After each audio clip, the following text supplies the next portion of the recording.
الحمد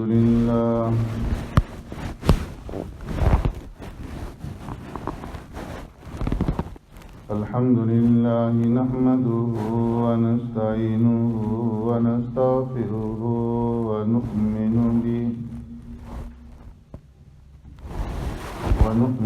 به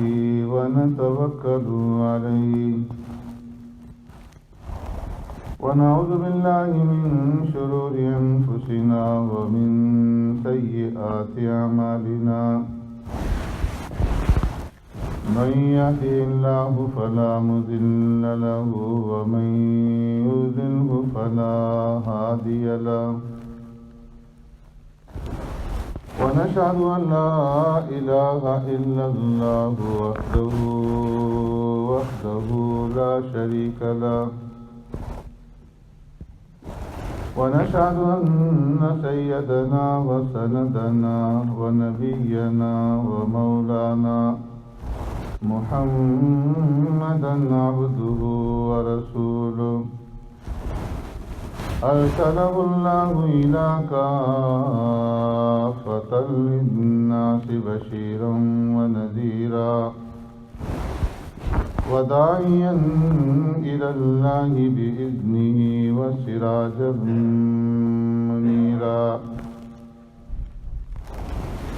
أما بعد فقد قال الله تبارك وتعالى في القرآن المجيد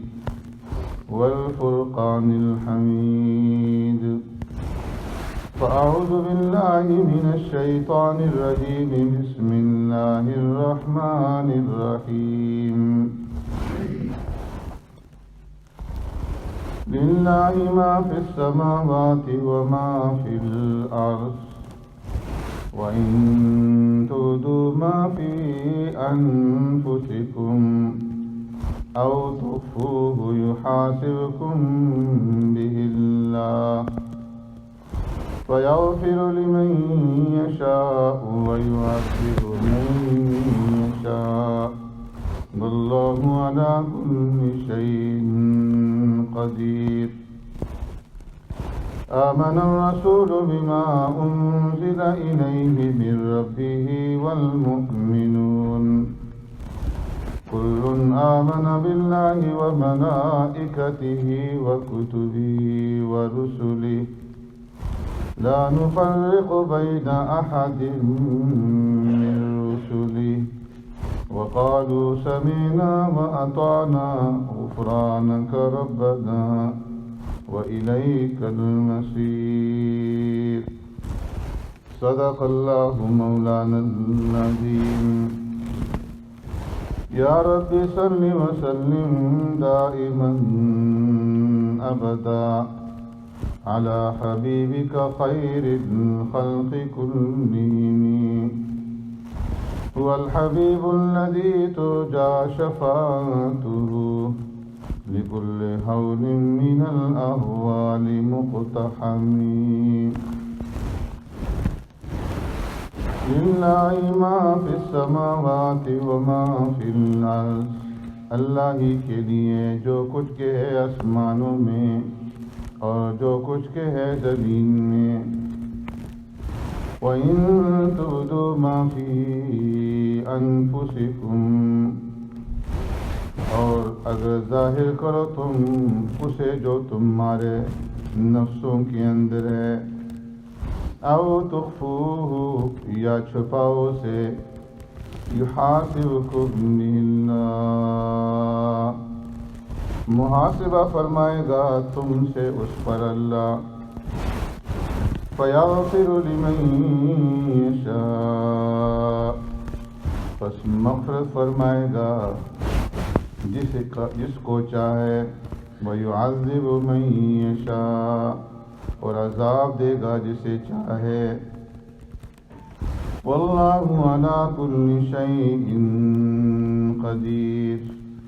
اور اللہ تبارک و تعالی ہر چیز پر قادر ہے آمن الرسول ایمان لایا رسول بما انزل الیہ من ربہ اس پر جو اتارا گیا اس کی طرف اس کے رب کی طرف سے والمؤمنون اور ایمان لائے ایمان والے۔ کل آمن باللہ، سب کے سب ایمان لائے اللہ پر، وملائکتہ، اور اس کے فرشتوں پر، وکتبہ، اور اس کی کتابوں پر، ورسلہ، اور اس کے رسولوں پر، لا نفرق بین احد من رسلہ، اور کہتے ہیں کہ ہم نہیں تفریق کرتے اس کے رسولوں میں سے کسی کے درمیان میں۔ وقالوا سمعنا، اور کہا انہوں نے کہ ہم نے سنا، واطعنا، اور ہم نے فرما برداری کی۔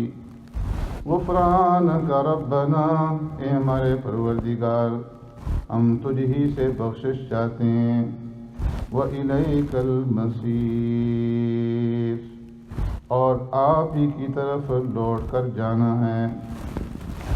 آمنت باللہ وبآیاتہ،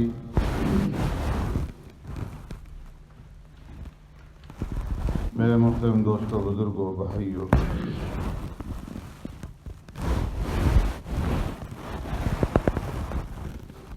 یہ سورہ بقرہ کا آخری اور 40واں رکوع ہے۔ قرآن کریم کی سورتوں میں سے سب سے لمبی اور طویل سورت ہے، اور اس سورت کے اندر اللہ تبارک و تعالی نے مختلف احکامات اور قوانین بیان فرمائے، جس کے اندر اصول بھی ہیں اور فروع بھی، عبادات کا ذکر بھی تھا اور معاملات کا بھی، قصاص کا ذکر اور روزوں کا ذکر، حج کا ذکر، جہاد فی سبیل اللہ کا ذکر، جانی اور مالی دونوں اعتبار سے جہاد کرنے کا ذکر، حیض کی احکامات، نکاح کے احکامات، مہر کے احکامات، عدت کے احکامات، طلاق کے احکامات، رضاعت کے احکامات، خلا کے احکامات، اور پھر بیع و شراء، انفاق فی سبیل اللہ، اللہ کے راستے کے اندر خرچ کرنا، ربا کے احکامات، اور پھر ادھار اور قرض کے معاملات، اور پھر رہن کے معاملات۔ ان تمام چیزوں کو بیان فرمانے کے بعد اب آخر میں آخری رکوع کے اندر جو پہلی آیت ہے، اس کے اندر اللہ رب العزت فرما رہے ہیں کہ للہ ما فی السماوات و ما فی الارض۔ اس میں اللہ رب العزت کے اقتدار اعلیٰ اور اس کی حاکمیت اعلیٰ اور اس کی ہر چیز کے اوپر تصرف اور قدرت کو بیان کیا جا رہا ہے کہ جتنے بھی ہم نے احکامات دیے ہیں اور جتنے بھی ہم نے قوانین بیان کیے ہیں، جتنے اوامر کرنے کا حکم دیا ہے اور جتنی منہیات جن چیزوں سے ہم نے روکا ہے، ہم ان تمام چیزوں کے اوپر اختیار رکھتے ہیں۔ کیوں؟ اس لیے کہ للہ ما فی السماوات و ما فی الارض، ہمارا اقتدار اعلیٰ ہے اور ہم حاکم اعلیٰ ہیں، اور ہر چیز ہماری ملکیت۔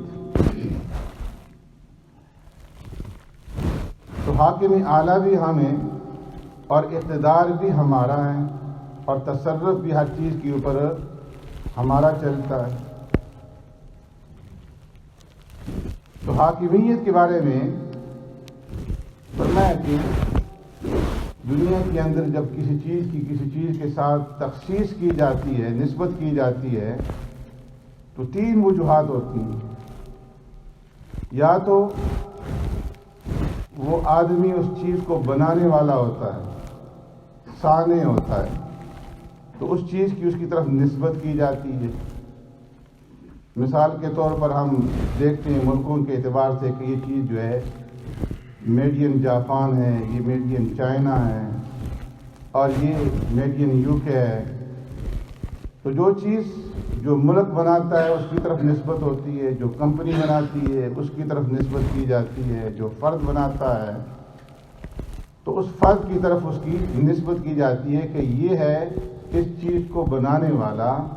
تو اس چیز کی تخصیص اس آدمی کی طرف ہوتی ہے۔ پھر دوسری وجہ تخصیص جو ہوتی ہے وہ یہ ہوتی ہے کہ کوئی آدمی اس کا مالک ہو کہ یہ گاڑی فلان کی ملکیت کے اندر ہے، یہ مکان فلان کی ملکیت کے اندر ہے،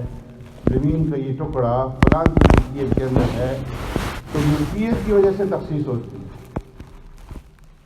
اور تیسری جو چیز کے اندر تخصیص ہوتی ہے وہ تصرف کی وجہ سے، کہ مالک نہیں ہے، بنایا نہیں ہے، لیکن اس کو تصرف کا اختیار ہوتا ہے۔ تو اللہ رب العزت کی طرف اگر دیکھا جائے تو فرمایا کہ ساری چیزیں اللہ کے لیے ثابت، للہ ما فی السماوات وما فی الارض، کہ خالق کائنات بھی وہ ہے، لہو ما فی السماوات وما فی الارض،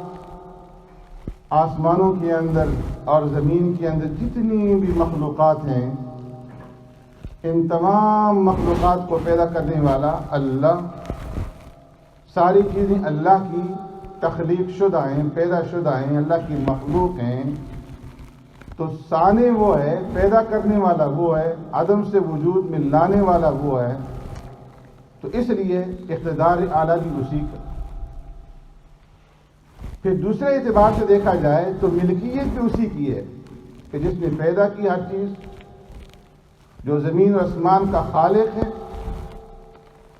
تو مالک بھی وہی ہے، ہر چیز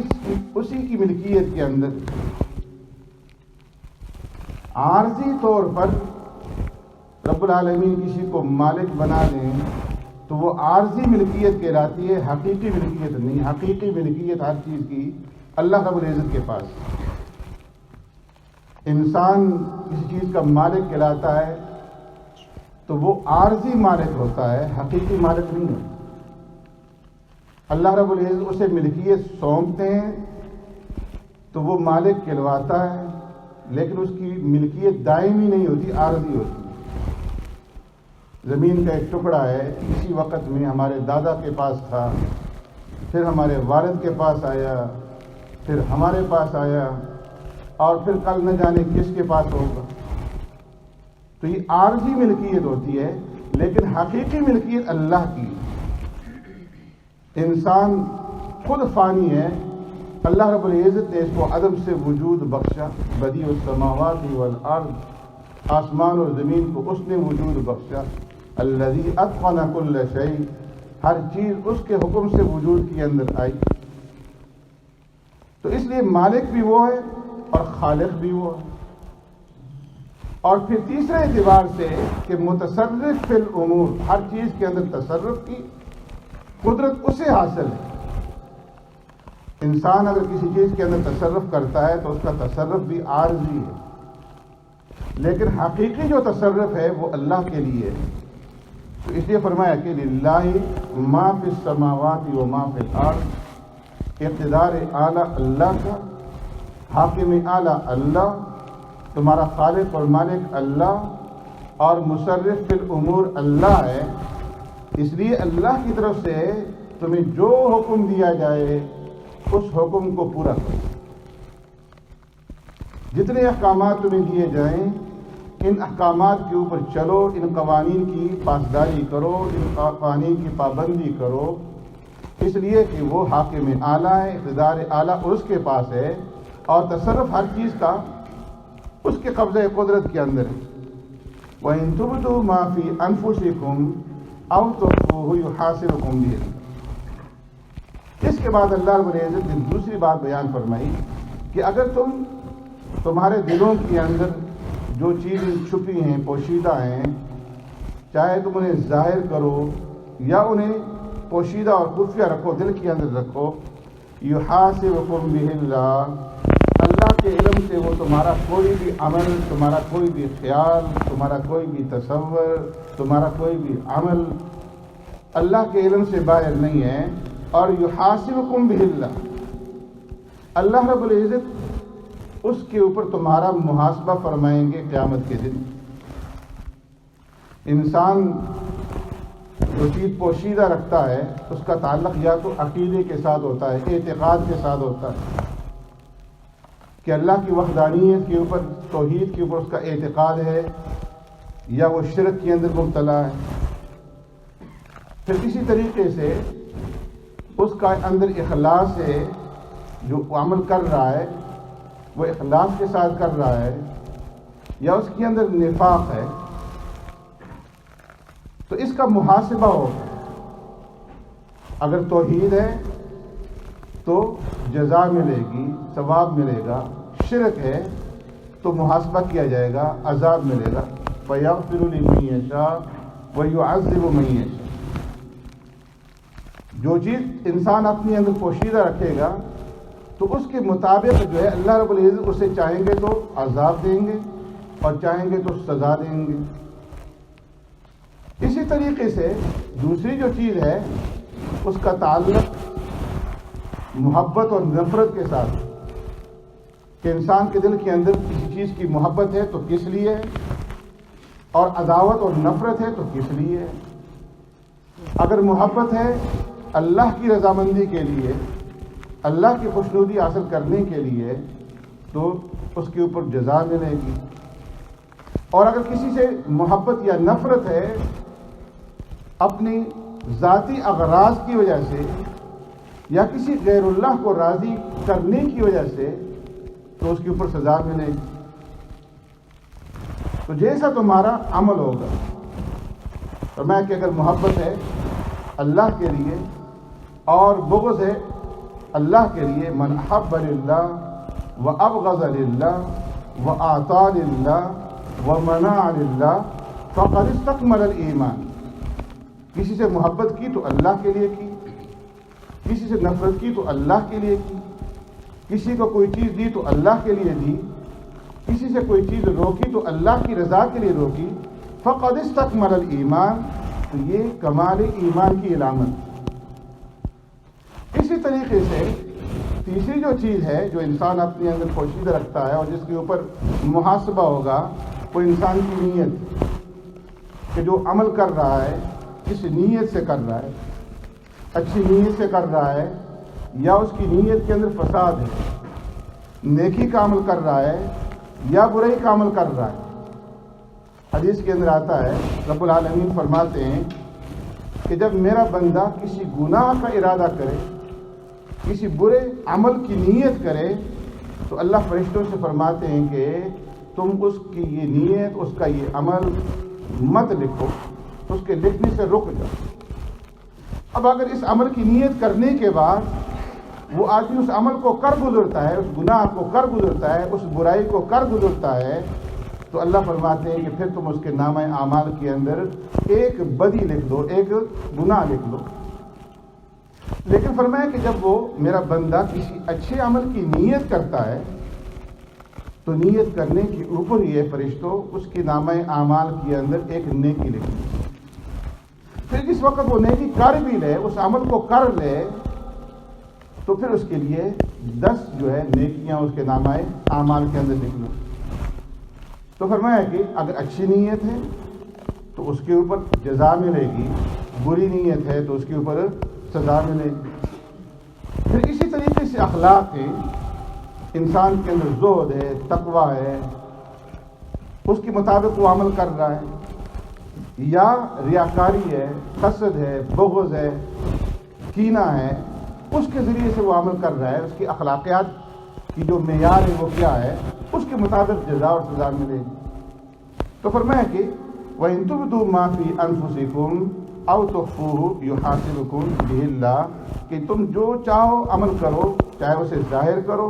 یا اس عمل کو دل کے اندر پوشیدہ رکھو، يُحَاسِبْكُم بِهِ اللَّهُ، اللہ رب العزت اس کا تم سے جو ہے حساب لیں گے۔ فَيَغْفِرُ لِمَن يَشَاءُ وَيُعَذِّبُ مَن يَشَاءُ، پھر اللہ رب العزت جسے چاہیں گے عذاب دیں گے اور جسے چاہیں گے مغفرت فرما دیں گے۔ سبحانک اللہم و بحمدک، نشہد ان لا الہ الا انت۔